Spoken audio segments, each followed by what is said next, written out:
encuentra ya con nosotros en vivo y en directo José Antonio Camposano, el expresidente de la Cámara de Acuacultura del Ecuador. Gracias por estar con nosotros, José Antonio, y poder dialogar sobre estos hechos que primero enlutan a las personas que trabajan alrededor de esta industria y posteriormente hacen un llamado de atención a las autoridades del gobierno para hacer algo al respecto. Primero, preguntarte, tú que estás directamente representando al sector, si podemos confirmar a esta hora de cuántos pescadores se trata en víctimas mortales, lo que ocurrió esta mañana allá en Pozorja. Muchísimas gracias por la invitación. Bueno, yo también estoy conociendo estas noticias a partir de lo que ustedes reportaban. Son algunos miembros del sector colega, al sector acuicultor, que es el sector pesquero, que fueron atacados en la zona de Pozorja. Entiendo que hay dos o más que han sido heridos de gravedad. Estos se suman a las 6 personas que fueron heridas la mañana de ayer, camino a una camaronera aquí en la provincia del Guayas también, y se suman a las 2 personas secuestradas la madrugada de hoy en una carretera, en un punto de una de las carreteras del país, en la zona de Taura, que fueron abordadas por delincuentes para asaltar una infraestructura que llevaba un número considerable de libras de camarón a ser procesado, y 2 de estas personas que acompañaban a ese convoy de vehículos fueron sustraídas del vehículo. Entiendo que han aparecido ya en una zona del sur de la ciudad de Guayaquil. José Antonio, es alarmante lo que sucede. 103 días, según un comunicado que ustedes mismos emitieron, y 32 atentados delictivos contra el sector. Correcto, 102 días en los que hemos contado hechos delictivos de diferente índole en lo que va del 2023, 32 eventos delictivos registrados por la Cámara Nacional de Acuacultura. El número de víctimas mortales y graves por estos hechos delictivos se ha duplicado frente a la estadística del 2022 solamente en los primeros 102 días del año 2023. Quiere decir que vamos a rebasar lamentablemente esa estadística terrible para nosotros, porque el costo de una vida humana es incalculable, ¿no? Pero sin embargo, sumamos también los 17 incursiones, las 17 incursiones en predios camaroneros, los más de 24 incursiones a vehículos de diferente tipo, terrestres y fluviales, que movilizan insumo, personal y camarón que va para ser procesado y exportado. Lamentable lo del personal, porque cuando usted registra un asalto a camarón o a insumos, digamos que hay una motivación económica de hacer de eso una venta y generar un ingreso, aunque sea ilegal. Pero lo sucedido el día de ayer, el asalto a una embarcación que llevaba trabajadores, a los que se les robaron el celular, ¿no? Ya, simplemente denota el nivel de indefensión en el que estamos, en que trabajadores que se movilizan por vía fluvial a una camaronera a cumplir con sus labores, simplemente ya no se sienten seguros, ya no quieren ir a sus lugares de trabajo. Lamentablemente a esas víctimas se suma la violación a una técnica que se dirigía a una camaronera en la provincia de Santa Elena para hacer la medición de los parámetros para el cuidado del camarón. Esa es su labor. Y lamentablemente esta chica fue abordada por individuos que la ultrajaron y la dejaron maniatada en los exteriores de algunos de los predios donde fue encontrada. Entonces, es alarmante lo que vivimos, y más alarmante aún la falta de acción por parte de las autoridades. José Antonio, estamos hablando, por ejemplo, en el caso del camarón, en el caso del atún, de 2 de los principales productos de exportación. De eso vive el Ecuador, y para dinamizar la economía se requiere apuntalar aún más esos sectores productivos. ¿Cómo? Con seguridad, dándoles las facilidades a todos los trabajadores para que puedan hacer su trabajo en el día a día. El día martes, estuvimos con esta tragedia en el puerto pesquero de Esmeraldas, y se entiende que es una zona en donde todo el mundo entiende que puede haber un punto estratégico para el narcotráfico.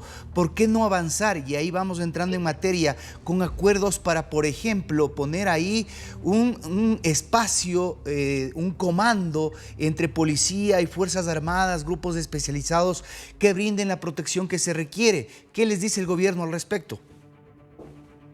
Que lamentablemente parte de la falta de acción pasa por los escasos recursos que se asignan a la fuerza pública para hacer frente a la delincuencia. En el caso del Golfo Guayaquil existen 7 embarcaciones para cubrir una zona de más de 250 kilómetros cuadrados. Es imposible que 7 embarcaciones puedan atender las emergencias cuando se declaran. Yo veía ayer las declaraciones de policía, agradecemos mucho la atención a las víctimas, pero lamentablemente la policía no puede quedar para ir a recoger las víctimas.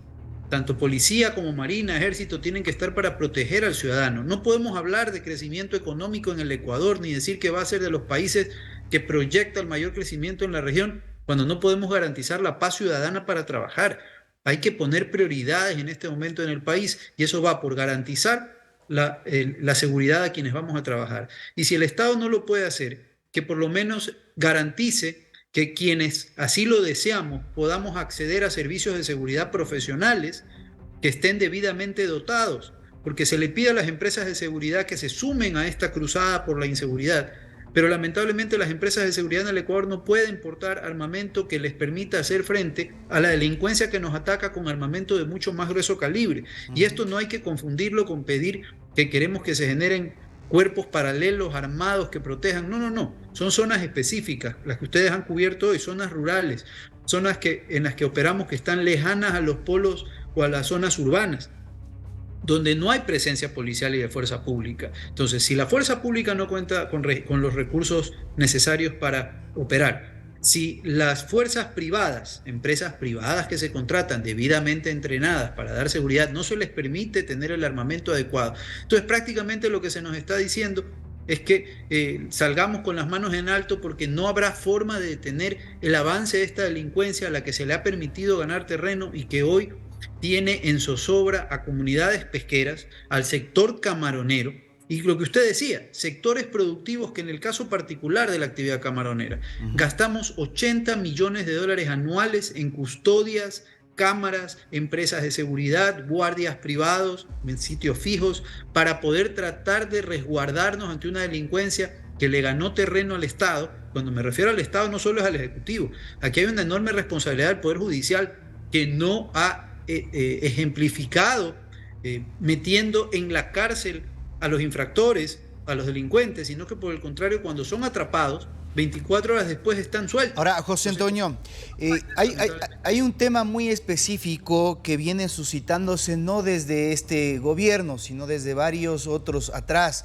El tema, por ejemplo, del robo de los motores en las embarcaciones pequeñas, en las pangas, en las lanchas.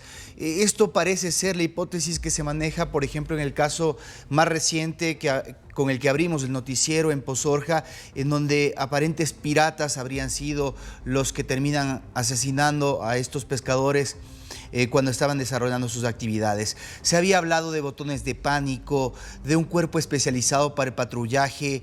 ¿En qué ha quedado eso a propósito de una reunión reciente que tuvo el sector con el gobierno nacional? ¿Qué compromisos o al menos qué esperanzas hay en este sentido para que la gente sepa que hay alguna política que va a permitir contrarrestar y no seguir contando muertos? No, lamentablemente ha quedado en nada. En una entrevista la noche de ayer yo mencionaba que lo que sería adecuado para poder contrarrestar los índices de inseguridad que vivimos es que las embarcaciones, así como sucede con los vehículos en las calles del país, que deben portar una placa y debidamente identificados por la autoridad competente, deberían también, en el caso del sector de la pesca y la acuicultura, todas estas embarcaciones que operan en zonas fluviales estar debidamente identificadas por la autoridad competente que las puede monitorear a través de sistemas de radares, como debería suceder también, como hace la aviación civil y hace la Dirección de Aviación Civil en el caso de las aeronaves. Sin embargo, eso no sucede. En el Ecuador no existe un censo que a usted le diga cuántas embarcaciones existen y quién es quién. Entonces, cuando usted está en el Golfo, por ejemplo, y está navegando y si llama a las autoridades para preguntar y usted se identifica plenamente y indica que lo están merodeando, la autoridad no está en capacidad de decir quién es quien lo está merodeando porque no conoce a ciencia cierta las embarcaciones, no hay control total sobre los zarpes, es decir, quienes tienen permiso para salir de un puerto hacia un punto determinado. Lo que sí hay es control de los zarpes de los que somos formales, claro, pero los informales no hay quien los controle. Entonces, por ahí empieza la falencia de políticas públicas que derivan lo que estamos viendo el día de hoy. Bien, solo para culminar, ayer decía el ministro del Interior, los pescadores prefirieron tapar o ayudar a un GDO. ¿Cuál es su reacción respecto a este tipo de declaraciones? ¿Los pescadores tienen alguna opción frente a delincuentes armados como lo vimos entrar ahí en el puerto pesquero artesanal de Esmeraldas? Yo lamento las declaraciones del señor ministro. Hay que medir las palabras con las cosas que se dicen. Hay zonas en las que la gente no tiene simplemente alternativa.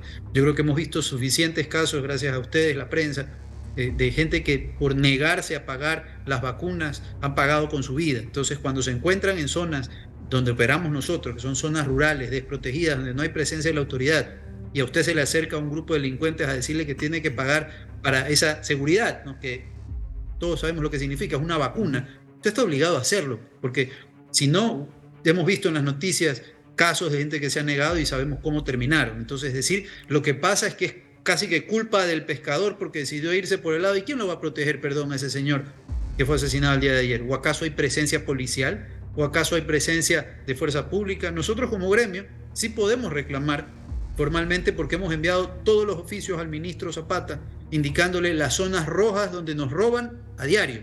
Esto no es casualidad, se las hemos señalado con coordenadas, con formas de operación, con tipos de robos y los pedidos particulares de que se hagan los controles de armas en las zonas donde nos roban a diario. Y hasta el día de hoy esos controles se dan porque casualmente uno de esos puntos es el punto en el que tuvimos este secuestro la madrugada de hoy con el que amanecimos y que se sumó a la estadística que usted leyó hace pocos minutos. Así que creemos que tiene que escogerse mejor las palabras para referirse a gente que hoy no tiene alternativa y que está siendo extorsionada, vacunada, y en el Ecuador pareciera que todavía estamos en negación de esas acciones que se vienen llevando a cabo y la gente se siente desprotegida ante ello.